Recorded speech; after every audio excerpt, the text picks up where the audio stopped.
तो आज हम लोग इस वीडियो में देखेंगे कक्षा 8 पृथ्वी और हमारा जीवन। ये कक्षा 8 की पुस्तक है भूगोल की।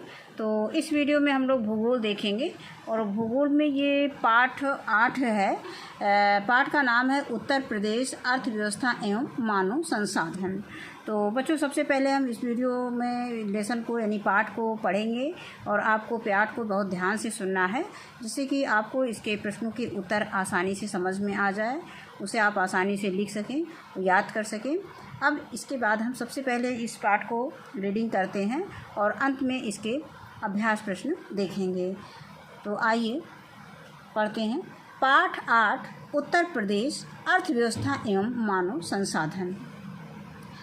अब ये उत्तर प्रदेश की अर्थव्यवस्था के बारे में बताया गया है और मानव संसाधन के बारे में बताया गया है। उत्तर प्रदेश भारत का एक महत्वपूर्ण राज्य है। उत्तर प्रदेश का क्षेत्रफल भारत के कुल क्षेत्रफल का 7.33% है। इस दृष्टि से राजस्थान, मध्य प्रदेश और महाराष्ट्र राज्यों के बाद इसका चौथा स्थान है। कहने का मतलब कि उत्तर प्रदेश जो है क्षेत्रफल की दृष्टि से भारत में चौथे स्थान पर है और जनसंख्या की दृष्टि से ये भारत का अग्रणी राज्य है। लेकिन अगर जनसंख्या की दृष्टि से देखा जाए तो जनसंख्या की दृष्टि से ये नंबर 1 पर है। यहाँ भारत की कुल जनसंख्या की 16.5% जनसंख्या निवास करती है, यानी 16.5% है। कहने का मतलब भारत की कुल जनसंख्या का जो 16.5% है वो जनसंख्या केवल उत्तर प्रदेश में निवास करती है, यानी रहती है। हमारे देश का भारत की अर्थव्यवस्था में भी बहुत प्रमुख योगदान है। कहने का मतलब कि अर्थव्यवस्था भी यहाँ की बहुत सुदृढ़ और मजबूत है, जिससे कि अर्थव्यवस्था में भी इसका प्रमुख योगदान है। हम भारत की कृषि, सिंचाई, खनिज, उद्योग, परिवहन, संचार एवं जनसंख्या की जानकारी प्राप्त कर चुके हैं। आइए इस संदर्भ में उत्तर प्रदेश की स्थिति की जानकारी करें। इसमें हम सबसे पहले कृषि यानी खेती के विषय में बात करेंगे। तो उत्तर प्रदेश राज्य का अधिकांश भाग मैदानी है, यानी उत्तर प्रदेश में जो अधिकांश भाग है वो मैदानी भाग है, जो उपजाऊ जलोढ़ मिट्टी से बना है। तराई क्षेत्र की समतल, नम और दलदली मिट्टी भी कृषि हेतु महत्वपूर्ण है। उचित सिंचाई एवं उर्वरकों के प्रयोग द्वारा दक्षिण के पठारी भाग में भी दलहनी फसलों की अच्छी पैदावार होती है। हमारे प्रदेश की जलवायु मानसूनी है। यहाँ की अनुकूल भौगोलिक संरचना एवं जलवायु के कारण हमारा प्रदेश कृषि एवं पशुपालन की दृष्टि से एक संपन्न राज्य है। अब इसमें फसलों के बारे में बात की जा रही है कि उत्तर प्रदेश में कौन कौन से फसल का उत्पादन किया जाता है, कौन कौन सी फसलें ली जाती हैं। तो इसमें उत्तर प्रदेश में रबी, खरीफ और जायद 3 प्रकार की फसलें प्राप्त की जाती हैं। कौन कौन सी हैं? अगर पूछा जाए कि उत्तर प्रदेश में कौन कौन सी फसलें प्राप्त की जाती हैं तो रबी, खरीफ और जायद। अब हम देखेंगे कि खरीफ की फसल में कौन कौन से फसलें आती हैं। तो खरीफ की फसल के अंतर्गत चावल आता है, मक्का, ज्वार, बाजरा, जूट, सनई, मूंगफली, कपास, गन्ना, तिल, अरहर आदि। ये सब क्या है? ये सब खरीफ की फसलें हैं। इसके बाद रबी की फसल के अंतर्गत गेहूं, जौ, चना, मटर, सरसों, आलू, तंबाकू आदि। ये सब चीज़ें क्या है? ये रबी की फसलें हैं। और जायद की फसलों में जायद की फसल के अंतर्गत आता है ककड़ी, खीरा, तरबूज, खरबूज और लौकी आदि फसलें प्राप्त की जाती हैं। गन्ना इस राज्य के प्रमुख नकदी फसल है। अब आगे है कि कुल खाद्यान्न उत्पादन की दृष्टि से अन्य राज्यों की तुलना में उत्तर प्रदेश का प्रथम स्थान है। गेहूं, गन्ना, आलू, आम व आंवला उत्पादन में भी उत्तर प्रदेश अग्रणी है। दुग्ध उत्पादन में भी उत्तर प्रदेश सर्वोच्च स्थान पर है। इसके बाद हम बात करेंगे सिंचाई की। उत्तर प्रदेश की कुल कृषि भूमि का लगभग 3/4 से अधिक क्षेत्र सिंचित है। यहाँ सिंचाई के प्रमुख साधन कौन कौन से हैं? नलकूप है, नहर है, कुआं, तालाब, झील आदि है। कुल सिंचित भूमि का सर्वाधिक भाग नलकूपों द्वारा सिंचित है। उत्तर प्रदेश में नहर सिंचाई की भूमिका भी महत्वपूर्ण है। प्रदेश की प्रमुख नहरें शारदा नहर, ऊपरी गंगा नहर, निचली गंगा नहर आदि हैं। शारदा नहर प्रदेश की सबसे लंबी नहर है। अगर पूछा जाए कि उत्तर प्रदेश की सबसे लंबी नहर कौन सी है तो शारदा नहर जो है उत्तर प्रदेश की सबसे लंबी नहर है। इसके बाद है खनिज। अब खनिज के विषय में देखेंगे। खनिज प्रदेश खनिज संपदा की दृष्टि से अधिक संपन्न नहीं है, किंतु प्रदेश के दक्षिण के पठारी भाग में चूना पत्थर, डोलोमाइट, कांच, बालू, कोयला, बॉक्साइट, जिप्सम, संगमरमर, यूरेनियम जैसे खनिज पाए जाते हैं। इन खनिजों का विवरण इस प्रकार से: चूना पत्थर कहाँ पाया जाता है? ये मिर्ज़ापुर और सोनभद्र में पाया जाता है। डोलोमाइट मिर्ज़ापुर और सोनभद्र, बांदा में पाया जाता है। कांच बालू ये प्रयागराज और बांदा में पाया जाता है। बॉक्साइट बांदा में पाया जाता है। इसके बाद कोयला सिंगरौली, सोनभद्र में पाया जाता है। जिप्सम ये झांसी, हमीरपुर, मिर्ज़ापुर में पाया जाता है। और संगमरमर जो है मिर्ज़ापुर, सोनभद्र में पाया जाता है। इसके अतिरिक्त ललितपुर जनपद में यूरेनियम की खोज की गई है, ललितपुर जनपद में यूरेनियम की खोज हुई है। इसके बाद है हम इसमें देखेंगे उद्योग के बारे में। तो औद्योगिक दृष्टि से उत्तर प्रदेश राज्य मध्यम श्रेणी का राज्य है। प्रदेश में कृषि आधारित उद्योग जैसे सूती वस्त्र, हथकरघा, चीनी उद्योग आदि विकसित हैं। प्रदेश की अर्थव्यवस्था में वनस्पति तेल, सीमेंट, चमड़ा उद्योग भी अपनी भूमिका निभाते हैं। आइए प्रदेश के कुछ औद्योगिक केंद्रों को जानें। तो हम देखते हैं कि कौन कौन से औद्योगिक केंद्र हैं उत्तर प्रदेश में।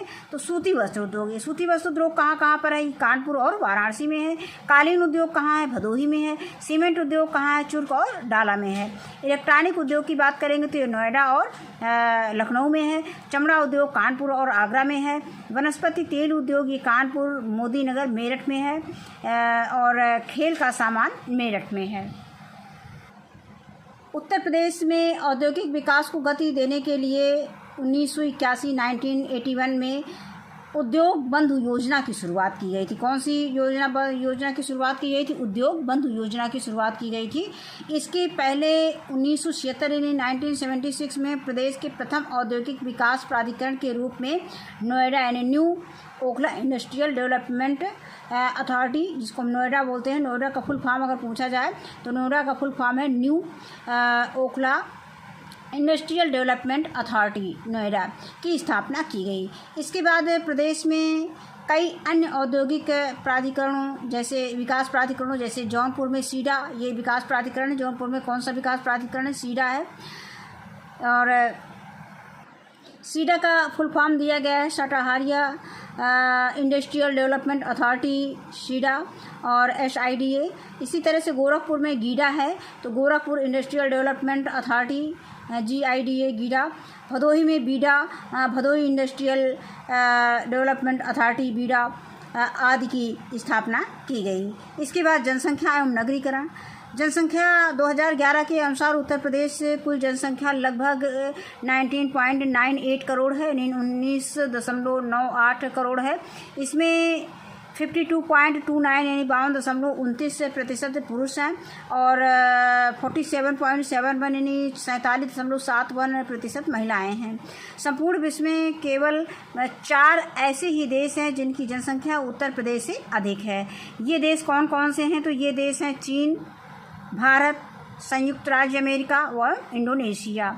आइए भारत और उत्तर प्रदेश राज्य के कुछ जनसंख्या संबंधी आंकड़ों को तुलनात्मक रूप से देखते हैं। अब इसमें हम देखेंगे जैसे जनसंख्या के घटक दिया गया है, इसके बाद भारत और ये अब भारत में उत्तर प्रदेश, अब यहाँ पे दिया गया जैसे जनसंख्या के घटक में भारत और उत्तर प्रदेश का दिया गया है। तो 10 की वृद्धि दर देखें तो यहाँ पे भारत में 17.7% रहा और उत्तर प्रदेश में 20.22% रहा। और जनसंख्या घनत्व कितना है? भारत में 382 व्यक्ति प्रति वर्ग किलोमीटर है, जबकि उत्तर प्रदेश में 828 व्यक्ति प्रति वर्ग किलोमीटर है। साक्षरता की बात करते हैं तो कुल साक्षरता जो है भारत की अगर देखा जाए तो 73% है, 73% है। और उत्तर प्रदेश की साक्षरता जो है 67.7% यानी 67.7% है। साक्षरता हम पुरुष है तो ये 80.9% और इसमें उत्तर प्रदेश की है 77.3%। इसके बाद आज साक्षरता महिला देखेंगे तो भारत की बात करेंगे तो भारत में जो है 64.7% यानी 64.7% है और उत्तर प्रदेश में 57.2% है। इसके बाद लिंगानुपात की बात करेंगे तो भारत का लिंगानुपात जो है 943 है, कहने का मतलब और इसके बाद जो है उत्तर प्रदेश में जो है 912 है। यहाँ पे लिंगानुपात जैसे दिया गया है, भारत का 943, तो यानी 1000 पुरुषों पर महिलाओं की संख्या 943 है। और यहाँ पर उत्तर प्रदेश में अगर देखा जाए तो 1000 पुरुषों पर महिलाओं की संख्या 912 है। इसके बाद नगरीय जनसंख्या आती है। तो नगरीय जनसंख्या भारत के जो है 31.18% है। और यहाँ पे 31.18% कह सकते हैं। और यहाँ पर उत्तर प्रदेश में जो है 22.3% यानी 22.3% है। अब इसके बाद हम अभ्यास प्रश्न पर आते हैं। तो अभ्यास प्रश्न को हल करते हैं। पहला प्रश्न दिया गया है कि निम्नलिखित प्रश्नों के उत्तर दीजिए।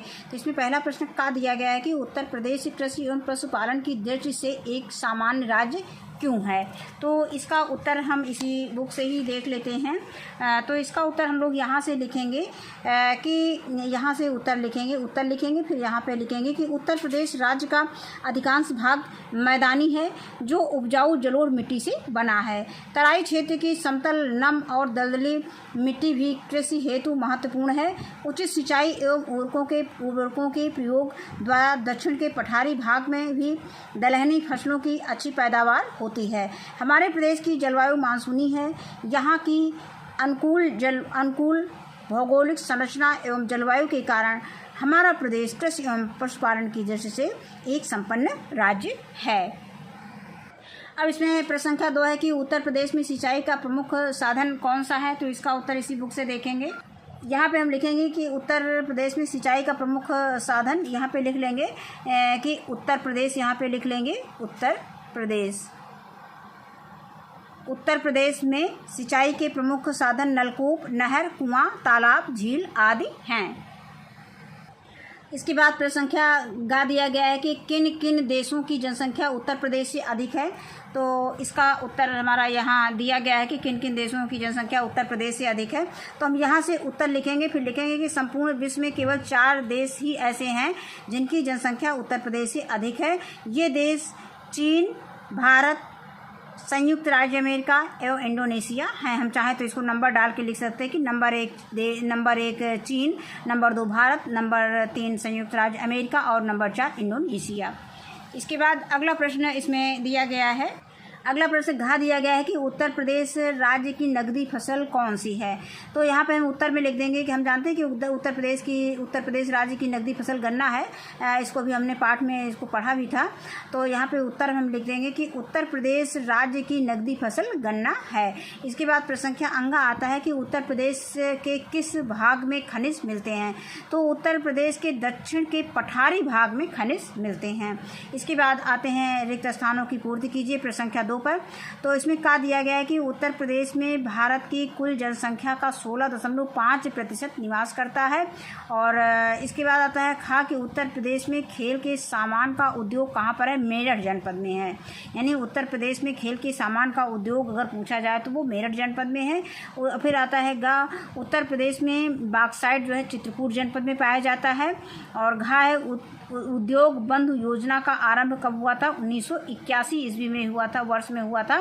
तो बच्चों अगर हम पाठ को या जैसे हम किताब नहीं पढ़ पाते हैं, अपनी टेक्स्ट बुक नहीं पढ़ पाते हैं, तो आप वीडियो को कई बार अगर सुनेंगे तो आपको प्रश्न उत्तर याद करने की ज़रूरत नहीं पड़ेगी। आप उसी से आप उसको धीरे धीरे याद हो जाएगा। जहाँ एक दो बार आप मन लगा कर अगर उसको सुन लेते हैं तो आपको सारे प्रश्नों के उत्तर उसी से मिल जाएंगे। अब इसके बाद हम आते हैं प्रश्न संख्या 3 पर। निम्नलिखित के सही जोड़े मिलाइए। अब इसमें सही जोड़े बनाना तो नोएडा ये गौतम बुद्ध नगर, इसके बाद गीडा ये गोरखपुर में है, सीडा ये जौनपुर में है। अभी हम लोगों ने पाठ में इसकी चर्चा की थी, इसको पढ़ा था। और बीडा जो है भदोही में है। तो ये पाठ हमारा यहीं पे समाप्त होता है। इस वीडियो में बस इतना ही। वीडियो देखने के लिए बहुत बहुत धन्यवाद।